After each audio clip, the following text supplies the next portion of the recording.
आदरणीय गोल्डन प्रेमी मित्रहरू, गोल्डन नेपाल कम्पनीका अग्रज एवं उच्च पदस्थ व्यक्तित्वज्यूहरू, प्रशिक्षक एवं शाखा प्रमुखज्यूहरू र सम्पूर्ण गोल्डन नेपालमा आबद्ध नेतृत्वदायी साथीहरू, गोल्डन नेपाल मार्केटिङ प्रणाली मानव स्वास्थ्य र समृद्धिको राष्ट्रिय अभियान मार्फत देशमा हजारौं युवाहरूलाई सफल उद्यमी जन्माउन सफल हाम्रो अभियानलाई माया गरी पूर्व मेचीदेखि महाकालीसम्म परिवर्तनकारी भूमिका निर्वाह गर्नुहुने सम्पूर्ण अग्रजहरूसँगको साथ सहयोगको कारण यहाँसम्मको उपलब्धि हासिल गर्न पाउन हामी सम्पूर्णको लागि गर्वको कुरा हो। हामी सम्पूर्णलाई हार्दिक बधाई तथा शुभकामना पनि छ।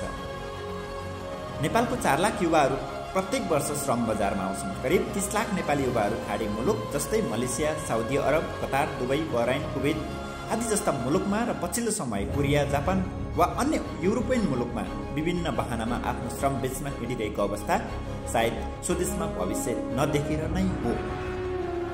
एउटा रोचक तथ्य यहाँले ख्याल गर्नुभएको छ। विश्वभर बिलिनियरहरूको लिस्ट हेर्नुभयो भने त्यहाँ सबै जस्तो भुइँबाट अथवा शून्यबाट उठेकाहरू मात्रै भेटिन्छन्। जति सफल र ठूलो मान्छे भेट्नुहुन्छ उसको बाल्यकाल त्यति नै सङ्घर्षपूर्ण र अभावमा बितेको देखिन्छ। सफल मान्छेको जीवन कथा सुन्नुहोस्, तपाईको आँखाबाट सायद आँसु झर्न सक्छ।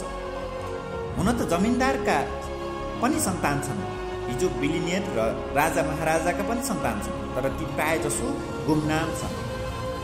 ती सफल नै छन्, धनी नै छन्, तपाईँ हामीभन्दा माथि नै छन्, तर यो रेसमा अरूभन्दा धेरै अगाडिबाट बसे पनि ती फिनिसिङ लाइनमा भने छैन। न बिजनेसमा, न पढाइमा, न रिसर्चमा, न खेलकुदमा, बरु ती उल्टो बाटो बिग्रिएको अथवा बरालिएको उदाहरणहरू प्रशस्त भेट्न सकिन्छ। 200 वर्ष बढी शासन गरेको राजघरानामा सयौं शाखा सन्तान होलान्। सिङ्गो राज्य स्रोत कब्जा गर्ने राणाका त हजारौं भाइ भारदार होलान्। तर तपाईलाई 3 वटा नाम पनि याद नहुन सक्छ। घर नजिकै निहाल्नु भयो भने पनि तपाईलाई लाग्नेछ यत्रो साधन स्रोत र सम्पत्ति भएर पनि फल्नको छोराले के गर्न सकेन भन्ने थुप्रै उदाहरणहरू तपाईँ हामीले भेट्न सक्छौँ। नेपाल, भारत जस्ता केही अल्पविकसित देशमा पैतृक विरासत र नातावादको फेरो समाएर शासकको सन्तान शासक र धनीको सन्तान धनी भएको त होला, तर विश्व हाँक्ने ठाउँमा तिनै मान्छेहरू छन् जसले भुइँबाट आफ्नो यात्राको शुभारम्भ गरे। सबै भुइँ मान्छेका सन्तान सफल भएका छैनन्, तर सफल हुने अधिकांश तिनै भुइँ मान्छेका सन्तानहरू छन्। सफलताको रस, मजा, महत्त्व र औचित्य तिनले बुझेका हुँदा रहेछन्, जसले भुइँबाट आफ्नै मेहनतले आफ्नो क्षमताको वृद्धि गरे। जति अभाव मान्छेले झेलेको छ, जति हन्डर खाएको छ, जति दुःख पाएको छ, त्यसमा मात्रै लड्ने र फैलिने पागलपन हुने रहेछ। अमेरिकामा जन्मेको नेपाली सन्तानभन्दा सरकारी स्कुल पछि साइन्स पढेर त्यहाँ पुग्नेले धेरै बढी प्रगति गरेको हामीले सुन्न पाउँछौँ। हातमा सिङ्गल सुटकेस बोकेर अस्ट्रेलिया वा बेलायत पस्नेले ऋण तिरेर बुबा आमा पालेर काठमाडौँदेखि लन्डनसम्म घर घडेरी जोडेको देखिन्छ। तर त्यही कार सिटमा जन्मिएका छोराछोरी डेरा गरेर बसेको देखिन्छन्, जसको बाल्यकाल चुक जस्तो अँध्यारोमा बित्यो। प्रकाशको गुरुत्व र आनन्द उसलाई नै बढी महत्त्व हुने भयो। ऊ उज्यालोलाई उत्सवको रूपमा लिएर नाच्न सक्ने भयो। जसले एउटा साइकलका लागि सङ्घर्ष गरेको छ, उसले मोटरसाइकल चढेर लिने आनन्द अरूले हेलिकप्टर चढेर पनि लिन सक्दैन रहेछ। कार हुनु र कार चढेको आनन्द लिनु बिल्कुल अलग कुरा रहेछ। 10 वर्ष शिक्षक भएर पढाउँदा को अनुभव सुनाउँदै एकजना शिक्षक भन्नुहुन्छ, कक्षामा सबैभन्दा जिम्मेदार विद्यार्थी त्यही हुन्थ्यो जसले समयमा कापी कलम किन्न सक्दैनथ्यो। आनन्दको लत र स्वप्न नै नभएपछि कसले किन सङ्घर्ष गर्छ र सङ्घर्षरत हुनुहुन्छ भने पक्कै पनि जीवित हुनुहुन्छ। त्यसैले भनिन्छ, अभावले धारिलो र सम्पन्नताले भुत्ते बनाउँछ भनेर। सामान्यकरण गर्न त पक्कै नमिल्ला, तर यो अलिअलि भने प्राकृतिक न्यायको चक्र पनि हो। गोल्डन नेपाल नेपाल सरकार उद्योग वाणिज्य तथा उपभोक्ता संरक्षण विभागबाट 2078 साल फागुन 15 गते वस्तुको प्रत्यक्ष बिक्री वितरण गर्ने ऐन 2074, नियमावली 2076 र निर्देशिका 2078 बमोजिम इजाजत प्राप्त कम्पनी हो। मानव स्वास्थ्य, सौन्दर्य र आर्थिक समृद्धिको लागि प्राकृतिक स्रोत साधन, जडीबुटी र जनशक्तिको भरपूर उपयोग गरी देशमा बढ्दो चरम शैक्षिक आर्थिक बेरोजगारलाई हटाई उद्यमशील समाज निर्माण गराउन हाम्रो मूलभूत उद्देश्य हो।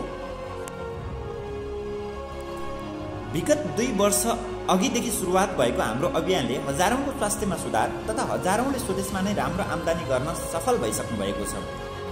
हिजो जागिर खोज्दै हिँड्ने एकजना युवा आज लाखौंको भाग्य र भविष्य निर्माण गर्न सक्ने यो उद्योगको गरिमा, सफलताको कथा र सम्भाव्यताहरू बारे लाखौंलाई प्रेरणाको स्रोत बन्दै आइरहेको छ र उद्यमशील तालिमहरू सञ्चालन गर्दै आइरहेको छ। आज देशको हरेक कुनाकुनामा गोल्डन नेपालको अभियानले एक नयाँ आशा र हौसला थपेको छ। रोजगार नपाएर पासपोर्ट बनाउँदै गरेको सक्षम युवादेखि बाल बच्चा पढाउन वा वृद्ध बाबा आमाको औषधि उपचारको लागि सामान्य घर धान्नकै लागि मरुभूमिको तातो घाममा पसिना बाध्य हाम्रो नेपाली समाजमा गोल्डन नेपालको अभियानले देशमै अपार सम्भावना रहेछ भन्ने जनविश्वास थप्दै र प्रमाणित हुँदै आइरहेको छ। स्वदेशमा केही गर्न सकिँदैन, गरे पनि केही हुँदैन, अवसर नै छैन, सबै बिग्रिसक्यो, भत्किसक्यो, अब विकृति नै विसङ्गतिहरू मात्रै छ।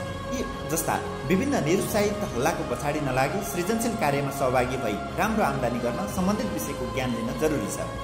लगनशील सृजनशील उद्यमीहरूको उर्वर भूमिमा हामीले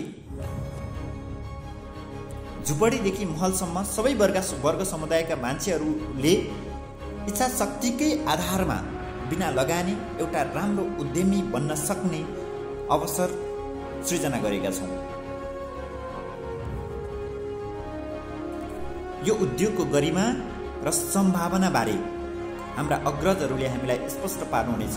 यो विषयमा हामीले राम्रोसँग बुझ्नुपर्ने, सिक्नुपर्ने र हजारौंको भाग्य र भविष्य निर्माण गर्नुपर्ने भएकोले कम्पनीको उच्च पदस्थ व्यक्तित्व राष्ट्रिय तथा अन्तर्राष्ट्रिय स्तरमा विभिन्न उद्यमशील तालिम मार्फत हजारौंको भाग्य र भविष्य परिवर्तन गर्न सफल व्यक्तित्वहरूबाट हरेक हप्ताको शनिबार काठमाडौँ लगायत देशका विभिन्न स्थानहरूमा कम्पनीको उत्पादन, यसको उपयोगिता तथा अवसरबारे आफूलाई पाए पर्ने स्थानमा गएर सिक्न र सिकेको ज्ञान व्यवहारमा परिणत गरी आफ्नो उज्जवल भविष्य बनाउन हुनेछ भन्ने विश्वाससहित गोल्डन नेपालको यो महान अभियानमा यहाँहरू सम्पूर्णलाई हार्दिकताका साथ स्वागत गर्न चाहन्छु। आउनुहोस् मिलेर निर्माण गरौँ एक शक्तिशाली नेपाल, गोल्डन नेपाल।